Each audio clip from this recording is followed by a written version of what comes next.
Hello guys, welcome to my YouTube channel.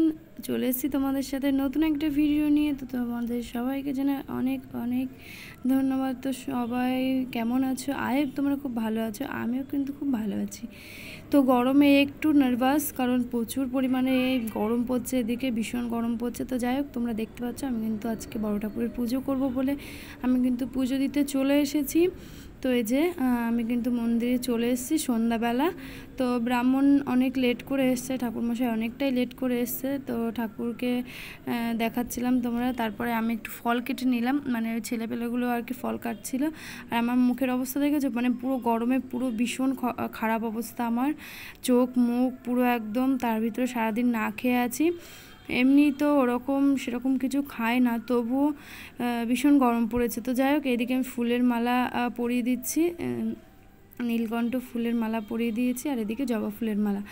তো সারাদিন জলও খেতে পারিনি, তারপরে লাস্টে না পেরে খেতে হয়েছিল, কারণ গরমে জল ছাড়া থাকা যায় না, তোমরা সবাই জানো। আর শরীরটা ভীষণ খারাপ লাগছিল।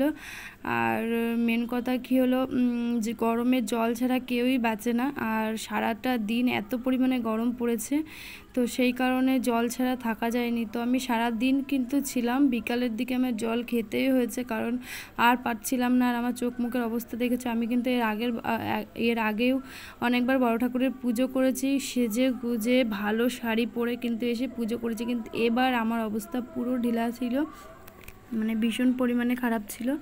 আর সাইডটা আওয়াজ হচ্ছে কারণ অনুষ্ঠান হচ্ছে। আর এদিকে আমি আর একটা দিদি এসে বসেছিল, আর এদিকে ইমন আর আমি এসেছিলাম, আর আমরা 2-3 জনা মিলে পুজো করেছিলাম। আজকে এখানে তেমন লোক হয়নি অন্যবার। তো যাই হোক, পুজো দিতে এসছে, পুজোটাই দিয়ে নিই ভক্তি ভরে। আর ব্রাহ্মণ অনেক লেট করছিল, তাই জন্য অনেকটা আরও বেশি গরম লাগছিলো। তো ওখানটা একটু হাওয়া দিচ্ছিলো বলে তবুও একটু ভালো।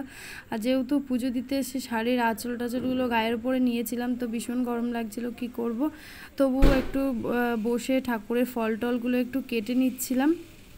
তারপরে অনেক তপস্যা করার পরে ব্রাহ্মণ কিন্তু এসছে কিন্তু প্রায় 8টা সাড়ে 8টার সময় উনি এসছে। তো যাই হোক, তারপরে পুজো দিয়ে উঠতে আমাদের প্রায় 9টা সাড়ে 9টা বেজে গেছিলো। তারপরে কিন্তু বাড়ি এসেছিলাম, বাড়িতে এসে কিন্তু সবাইকে প্রসাদ দিয়েছিলাম, সেই ভিডিওটা তোমাদের সাথে আর করা হয়নি। তো যাই হোক বন্ধুরা, এটা কিন্তু আমার দাদু গেছিলো বৃন্দাবন, সেই প্রসাদ, সেটা ছোট্ট করে একটা ভিডিও করেছিলাম, বড় করে কোনো ভিডিও করা হয়নি। আমার দাদু এসেছিলো, তো সেসব কোনো ভিডিও করা হয়নি তোমাদের সাথে। তো যাই হোক, এই প্রসাদ নিয়ে এসেছিলো, এই ছোট্ট এই ক্লিপটাই তোলা আছে, তো এটাও তোমাদের এই ভিডিওটার সাথে অ্যাড করে দিলাম। তোমাদের ভিডিওগুলো কেমন লেগেছে অবশ্যই কিন্তু কমেন্ট করে জানিও, আই হোপ তোমাদের খুব ভালো লাগবে। তো যাই হোক বন্ধুরা, এগুলো কিন্তু বৃন্দাবনের প্রসাদ। যে প্রসাদটা তোমাকে দেখাচ্ছি তোমাদেরকে, ওই প্রসাদটা কিন্তু বেশি ভালো ছিল, মানে আমার কাছে বেশি ভালো লেগেছিলো। আর মা পাটিসাপটা করেছিল, দাদু প্রথমে বৃন্দাবনের থেকে সোজা আর কি মার বাড়িতে গেছিলো, মানে মাদের বাড়িতে গেছিলো, ফটো টটো নিয়ে এসেছিলো। আর আমার জন্য কিন্তু অনেক জিনিস নিয়ে এসছে, ব্ল্যাঙ্কেট নিয়ে এসেছিলো, মঙ্গলসূত্র নিয়ে এসেছিলো। ওই দেখো মঙ্গলসূত্র, ব্ল্যাঙ্কেটটা তোমাদের সাথে আমি অন্য এক সময় শেয়ার করে দেবো।